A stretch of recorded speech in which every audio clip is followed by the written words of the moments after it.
Ndi muri gare ya Nyabugogo, gare twavuga ko ari nayo nini cyangwa se nkuru mpuzamahanga y'igihugu cyacu cy'u Rwanda, iherereye angaha mu mujyi wa Kigali nyine. Uko mubibona na ahantu habereye impanuka, ni impanuka ikomeye, ni impanuka idasanzwe kuko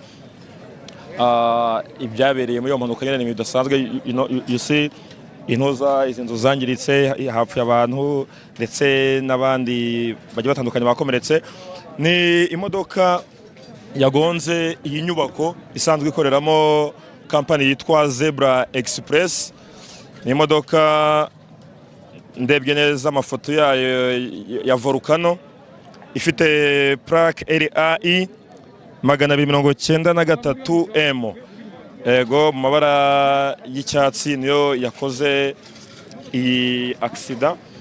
Ahanganye mu Nyabugogo yaje hari abari ahangaha hanze y'inyubako yabagonze, mara kubagonga. Of course harimo abitabye Imana n'abakomeretse bagonge ahangaha inyuma, irangije ikubita iki gikuta nyine mubona gikoreramo Zebra Express. Urabona niba gikubise iki gikuta kikagwamo, hari abari bari imbere abaje kugura amatike, bari barimo kubara amatike, abakora ku makuriye bose, abona batandukanye bose, harimo abaguye muri impanuka ndetse n'abayikomerekeyemo, baba abakozi b'iyi Zebra Express, baba abari baje gushaka amatike, bandi bagiye batandukanye. Ku bantu narangira ahantu yagonge, ku bantu bazi igare ya Nyabugogo, murabona umuhanda wa ruguru utagenda mu mashirahamwe cyangwa se rya rembo rya ruguru, abantu bakunda kugura utujino dukinyabugogo barahazi, winjira hakunda guparika abamotari benshi. Iyo kote yayo ni ya kote ibaho za Fidelite, za Alpha na za Coach, zose naho zikorera aho ngaho. Rero icyo gihe kiriho iyo Zebra Express ni cyo iyo modoka yo mu bwoko bwa Volcano yaje kugonga.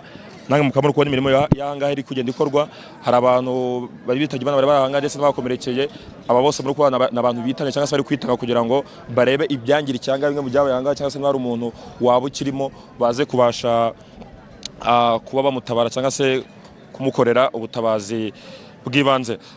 Tuhageze imibare itaramenyekana kuko ntibamenyekana ngo bitabye Imana bangahe cyangwa se abaje gukomerekana bangahe. Kangariza abaturage angaha bimeze bite my brother? Sawa n'umusore. Hanga dore usanzwe ukora muri Alpha najyaga ntega ngiye Butare. Nanjye ndakuze. Uranzi? Nayitega cyane ikuramo abatwa bashizo. Bashizo turaziranye, nanjye nitwa Habiyaremye Alex. Birame? Habiyaremye Alex. Habiyaremye Alex. Habiyare? Warura ryamushi. Uzwi ku izina rya Mushi, ukunda inyama. Cyane ho. Yego. Impanuka iba waruhari? Nabibonye gutya nyine Alex, ibyo ko ntarindi muri gane bwo narinje mu kazi saa sita. Nshiduka mbona mbibona gutya, ariko nta bintu byo kuza ngo kureba nabibonye, numva ko bibaye ko nari maze kureba ibibereye hari amarembo ya gare bagonze umuntu nawe amaze kwitaba Imana. Nawe amaze gupfa, umukarasi bakoraga muri International, bamwitwa ku izina rya Mutwa. Ubwo no kuvuga ngo nahise mbivamo mbita nambuka amarembo, nkigera hano mbita mbona Volcano nayo barayigonze, nayo bayinjiye muri izi nzu mbese dukoreramo muri make nk'abakozi.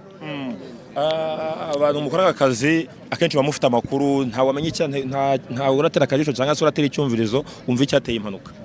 Ikintu cyaba cyatengeye impanuka nk'icyumvirizo naba nafashe muri make nine ni ukubyumva, ariko ntabwo nari mpagazeho ko imodoka ngo yari ivuye muri sitasiyo hano muri SP, igiye gupakira, igiye Muhanga, yitwa Volcano, itwaye n'umudamu. Uwo mudamu yakoraga muri Retico, numva yarimutse aza hariya. Ubwo no kuvuga ngo iyo modokari nayo bamugonze inyuma abura atakiribre, mbese no kuvuga ngo bamusunitse nawe. Urabizi ibintu by'abadamu utwara imodoka, ushobora kumureka akabanza agatambuka nawe ukanyura ari umugabo, koyo bibaye bahita banarekura. Mbese ni ibintu nyine byabaye gutyo, bamusunitse agongana n'izindi, nawe abura kiribure abayinjiye mu nzu z'abandi. No kuvuga ngo sinzi ikiramenyekana niba ari icyo yangije, niba ari abantu bangiritse.